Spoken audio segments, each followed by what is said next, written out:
Hello and welcome to Indus News. Live from Islamabad, I'm Naila Shuja and these are the headlines.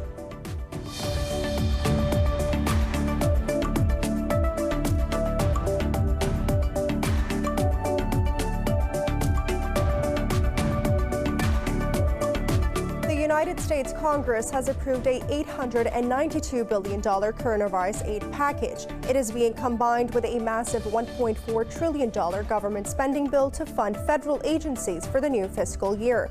President Donald Trump is soon expected to sign the package into law.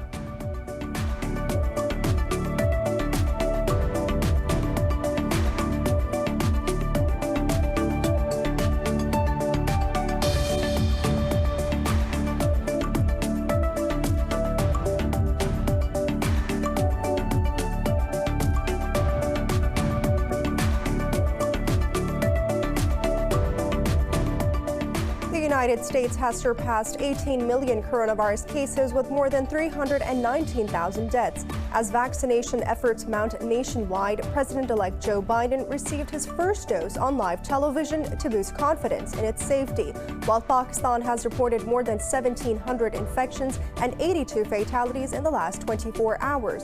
The nationwide death toll has jumped to 9,400.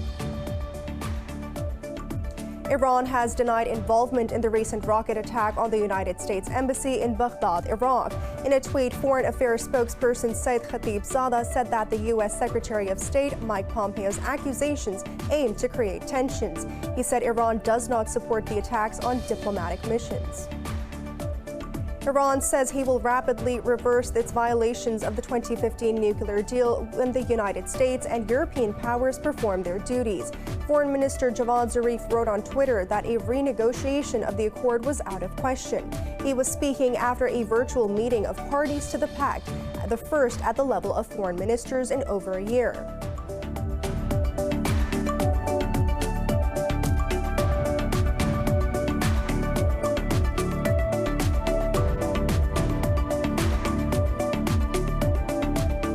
And in cricket, Pakistan are bowling first after winning the toss in the third and final T20 against New Zealand at Napier. The Kiwis have already claimed the three-match series, winning the first two matches. Pakistan have made three changes as Hussain Talat and Iftikhar Ahmed, along with Usman Qadir, have been called back.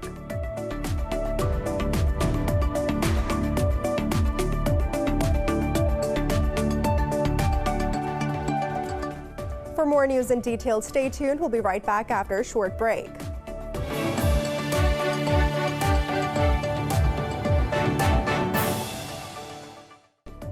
Welcome back. The United States Congress has approved a $892 billion coronavirus aid package. It is being combined with a massive $1.4 trillion government spending bill to fund the federal agencies for the new fiscal year. The approval of the mammoth spending bill follows days of furious negotiations. The bill allocates $166 billion for one-time payments of $600 to citizens earning less than $75,000 in the preceding tax year. It also includes a paycheck protection program, extending $284 billion in small loans to businesses. The wide-ranging bill also steers money into schools, airlines, transit systems, and vaccine distribution.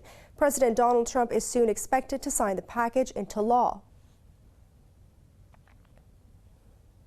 The United States has surpassed 18 million coronavirus cases with more than 319,000 deaths. As vaccination efforts mount nationwide, President-elect Joe Biden received his first dose on live television to boost the confidence in its safety. Globally, there are more than 1.7 million deaths and 77 million infections. More on the coronavirus in this report. A surge in coronavirus deaths and fears over a more infectious mutation of the virus has prompted nations to issue more stringent curbs for the Christmas week. Canada's most populous province, Ontario, has announced a partial shutdown of businesses and banned most indoor gatherings. A report says last week the virus claimed one life every 30 seconds in the U.S. as the country saw deadliest 7 days with over 18,000 deaths. California says it will extend stay-at-home orders as many counties have run out of intensive care beds. As new infections, hospitalizations, and deaths keep soaring, Biden has urged the public to remain prepared for the vaccine jab. I also think that it's worth saying that this is great hope. I'm doing this to demonstrate that people should be prepared when it's available to take the vaccine. There's nothing to worry about. I'm looking forward to the second shot. So is Jill. She's had her shot earlier today. Britain's highly infectious new strain has caused travel chaos and raised the prospects of food shortages. Scientists say, unlike the previous strains, children are as susceptible to becoming infected with the new strain as adults. The European Union says it will develop a coordinated strategy in the region for how to handle travel to and from Britain. Meanwhile, Europe's medicine regulator has approved the Pfizer-BioNTech vaccine with inoculations to start across the region within the next few days. As we have promised, this vaccine will be available for all EU countries at the same time, on the same conditions. The first batches of this vaccine will be shipped from Pfizer's manufacturing site here in Belgium within the next days. And I've always said during this pandemic that we are in this together. Over in Asia, Malaysia has signed a deal to procure 6.4 million doses of AstraZeneca's coronavirus vaccine. While in Australia, New South Wales reported the lowest one-day rise in cases in nearly a week, fueling optimism that the dangerous new outbreak in Sydney is under control. In Pakistan, 82 people have lost their lives to COVID-19 over the past 24 hours. This takes the country's death toll to 9,474. The health ministry says 1,704 people tested positive for the virus overnight. It added there are over 40,000 active COVID-19 cases in the country. Out of over 460,000 countrywide cases, more than 410,000 people have recovered. The ministry said the southern province of Sindh has the highest number of coronavirus cases, with over 205,000 infections. The province of Punjab has reported more than 132,000 cases. In the capital city of Islamabad, over 36,000 cases have been infected so far. Iran has denied involvement in the recent rocket attack on the U.S. Embassy in Baghdad, Iraq. Foreign Affairs spokesperson Saeed Khatibzadeh said that the U.S. Secretary of State Mike Pompeo's accusations aim to create tensions. In a tweet, Khatibzadeh said that Iran does not support attacks on diplomatic missions. He added that the United States' presence in the Middle East is a source of regional instability. Meanwhile, Iraqi Prime Minister Mustafa al-Khidimi said that they confirmed the arrest of several suspects in the attack. In a press release, al-Khidimi said that the attack on Green Zone was a cowardly terrorist act. No group has claimed responsibility for the attack so far. Amid heightening tensions with Iran, the U.S. Navy has sailed its nuclear-powered guided missile submarine through the Strait of Hormuz. According to an official statement, the submarine was accompanied by 2 additional U.S. warships. Navy said that the presence of U.S. Georgia shows that its fleet ability to operate wherever international law allows. It is the United States is committed to regional partners and maritime security and will defend against all threats. The announcement also included details on the vessel's capabilities, including its ability to carry up to 154 cruise missiles. This comes after the United States said it is prepared to react if Iran launches an attack to mark the death anniversary of Qasem Soleimani. The United States Commerce Department has published a list of Chinese and Russian companies with alleged military ties. The listed companies will be blocked from buying a wide range of U.S. goods and technology. The Commerce Department's first tranche of military end users company include 58 from China and 45 from Russia. Commerce Secretary Wilbur Ross said that the move will assist exporters in screening their customers for military end users.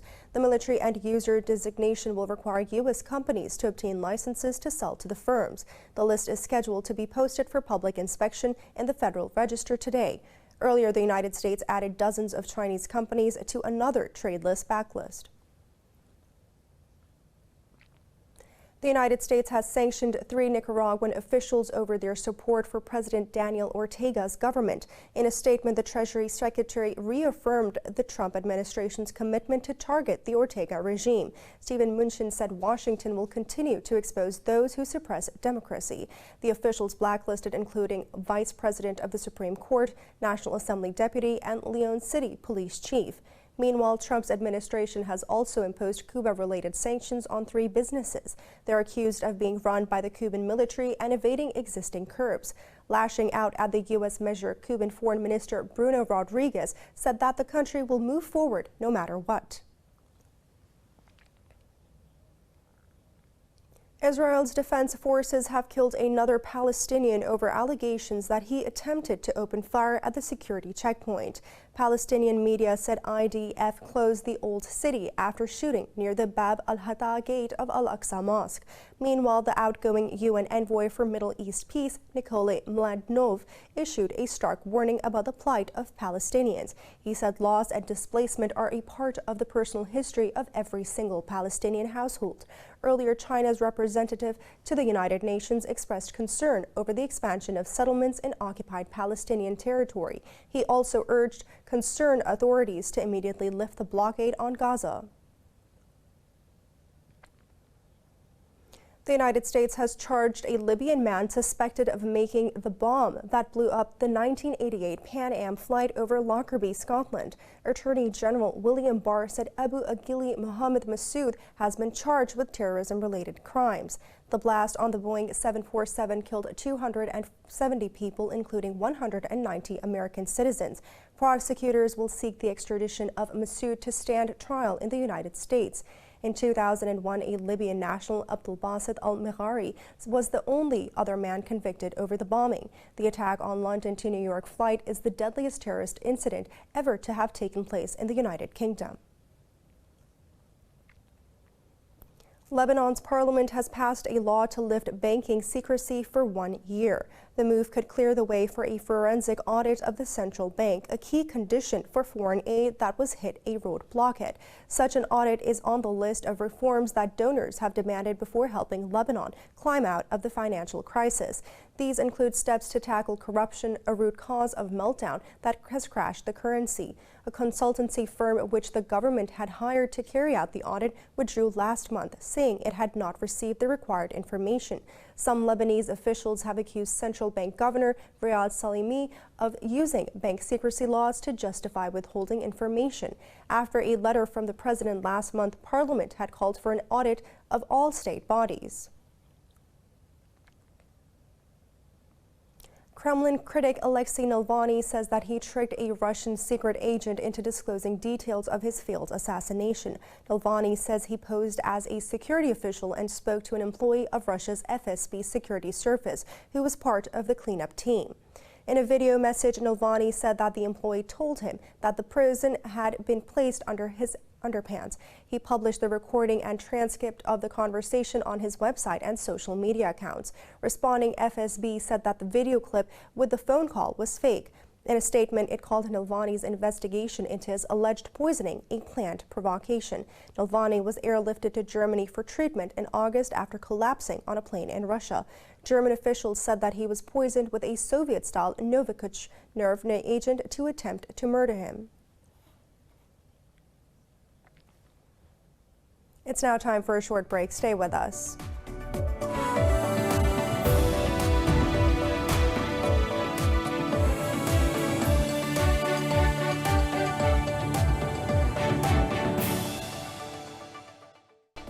Welcome back. Christians in Pakistan are preparing to celebrate a somber Christmas owing to the second wave of the coronavirus. Residents of Karachi and nearby towns joined in on the annual Santa Claus parade in the port city. More in this report.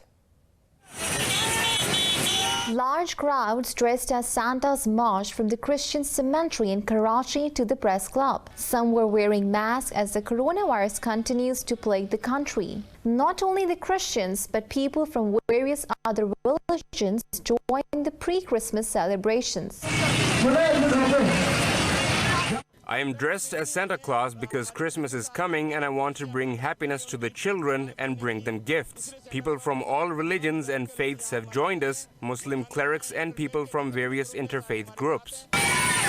The jubilant crowd, including women and children, rode through various streets of the city in trucks, bikes and camel carts. While dancing and singing Christmas carols, not everyone was seen wearing a mask. Vicar General of Catholic Hospice Karachi has called on the masses to adopt precautionary measures.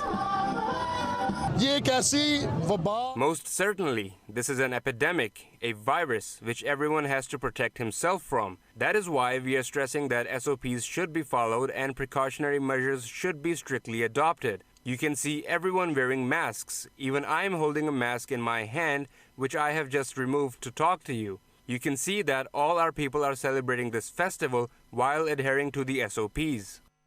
Health officials said there are nearly 459,000 COVID-19 infections in Pakistan, with more than 9,392 deaths. In Taiwan, a high fashion designer is leveraging the power industry to design her clothes. The designer employs upcycled wires and bolts to decorate her dresses. More in this report.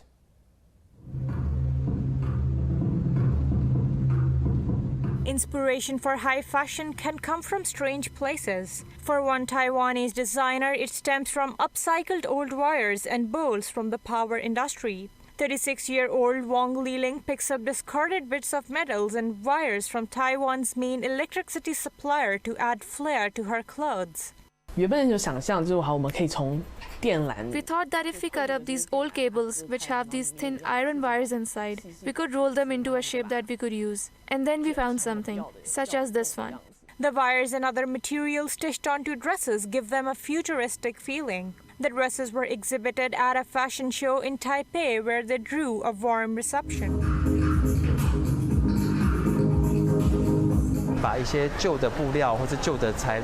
Putting old fabric and material and merge it into new designs. Everyone knows that the fashion industry is fast fashion. It is very wasteful. So how do we recreate new things with the old and using creative ideas to present them? I am very much in awe today. Taiwan put a Taipei Fashion Week in October featuring live shows, which is a testament to the island's successful efforts to control the spread of the COVID-19.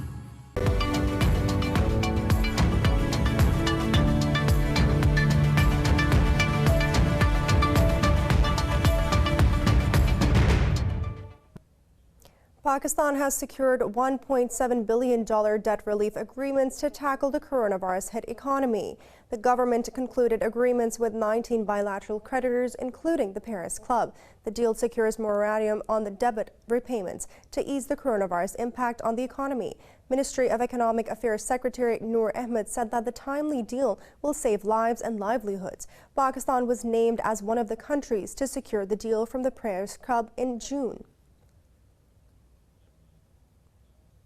The United Kingdom Prime Minister Boris Johnson has ruled out an extension to the post-Brexit transition period.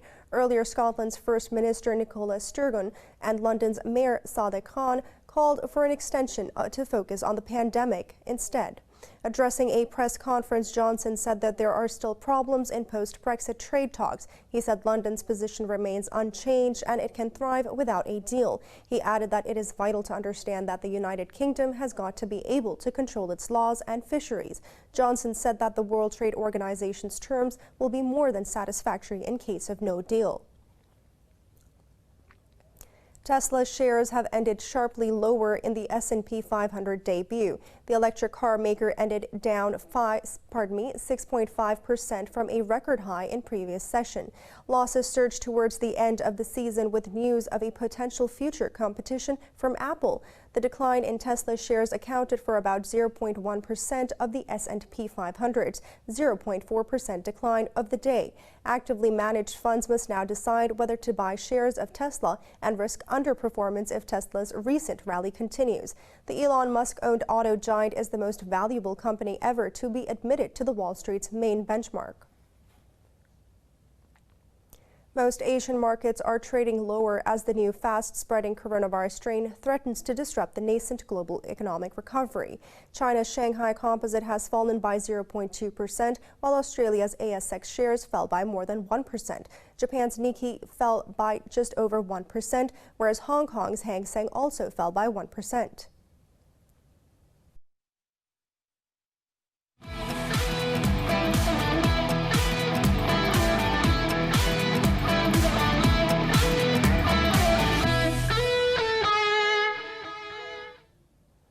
And in cricket, Pakistan are bowling first after winning the toss and the third and final T20 against New Zealand at Napier. The Kiwis have already claimed the three-match series, winning the first two matches. Pakistan will have made three changes as Hussain Talat and Iftikhar Ahmed, along with Usman Khadir, have been called back. New Zealand are continuing with the same team that helped the hosts win the second T20. The two teams will next lock horns in the second match test series starting from the 26th of December. In football, Chelsea have thrashed West Ham United 3-0 in their Premier League encounter. Tammy Abraham scored twice to help the Blues move up to 5th place on the league table with 25 points. Chelsea had an ideal start as Thiago Silva powered a home header in the 10th minute. Abraham then scored a second-half brace to seal 3 points for the home side. West Ham remained 10th on the 21 points. In another fixture, Burnley beat Wolverhampton Wanderers 2-1 to move out of the bottom three. Ashley Barnes and Chris Wood scored goals for Burnley, while Thiago Silva scored for the Wolves.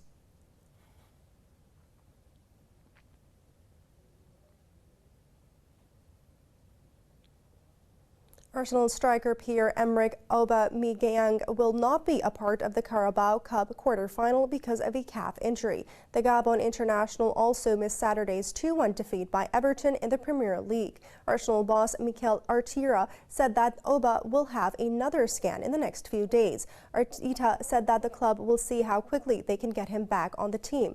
Arsenal have lost 5 of their last 7 Premier League games and are 15 in the table with 14 points. It is their worst start to the season since 1974. The American international Alex Morgan has ended her loan spell at the Tottenham Hotspur to return to the United States. Two-time World Cup winner Morgan joined the Spurs from Orlando Pride in a bid to regain match fitness following the birth of her child. The 31-year-old signing was seen as a coup for Spurs, but only made 5 appearances in the competition. She scored twice for the Women's Super League, where the club sits 8th of the 12 teams in the standings. Spurs have struggled in this season, and club sacked coaches Karen Hill and Juan Amros last month, with Rehane Skinner taking over. Morgan's last appearance came in a 3-1 win over Aston Villa in December 13 when she scored an opener from the penalty spot.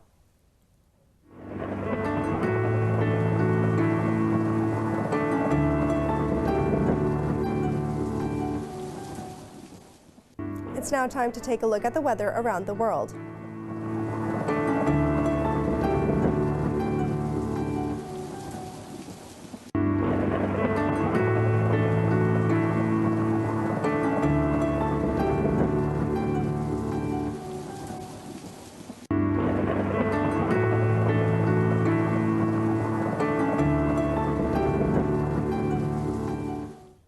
For the latest news updates, you can follow us on our social media at Indus.News.